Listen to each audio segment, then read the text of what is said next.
it's quite hard to see where we're going to be, probably harder than it's ever been in my lifetime covering politics, to see where we're going to be in the next election. Is it effectively going to be that people are very, very hacked off with the Labour government and are really seriously considering reform as an alternative because the Tories have just faded away?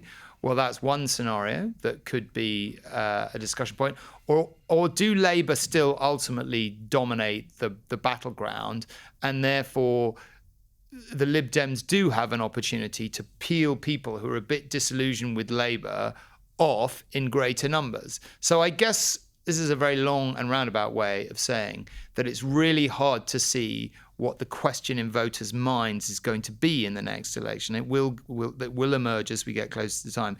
And therefore, it's very hard to know what the Lib Dems should be doing right now to position themselves. Do you think that's fair, or am I getting that wrong? No,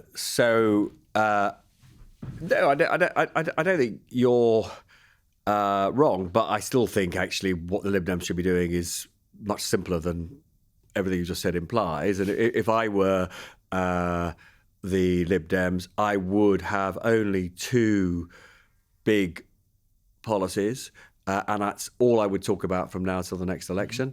One of them, I mean, they're currently in favour of rejoining the customs union. They ought to be in favour of rejoining the single market, and they ought to be also saying, by the way, this is a stepping stone for rejoining the EU. Why do I say that? It's because actually, the economy is still limping along. We have, we're in this fiscal box where it's incredibly hard for the government to stimulate the economy, whether it's through more investment or, more, essentially their levers for spurring growth are very, very limited. About the only thing they could do to massively increase both private sector investment and indeed significant economic confidence over the medium term would be to commit to a much improved trading relationship with the EU, customs union membership, single market membership. It might, I've talked about how if they would just go for the deal that Theresa May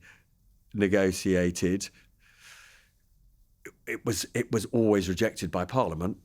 You would say totally irrationally, but it is a deal that was on offer, and therefore you have to assume is on offer now. The recent deal that Keir Starmer did with the EU on fishing and farming adds 0.2% to GDP. Her deal, which is a sort of version of the customs union and single market, but one that preserved some of our national sovereignty issues rather better, that would have added more than 10 times to the size of the UK economy. A really significant increment. I think it's like 2.2%. So, in my view, inexorably, we are heading in the direction of something that looks a bit more like European Union membership, because the economics push us in that direction. And if I were the Lib Dems, I would just be massively ahead of the game on that, because voters will reward any party. A, public opinion has moved away from Brexit fairly significantly, and B, any party, voters will reward a party that shows courage in moving in the right economic direction. And then separate from all of that, obviously they've historically been massively in favour of voter reform. I happen to think that in this fragmenting world, the debate around the need to change the electoral system so that your vote counts for more, that is going to gain traction. The fragmentation of people want to feel that voting for the party that they think captures their values and the policies that they believe in. I do think that is going to be something that's going to become increasingly important. They've historically been in favour of voter reform. It is crazy to me that they're not pushing it much more loudly, because this is a debate that's not going to go away.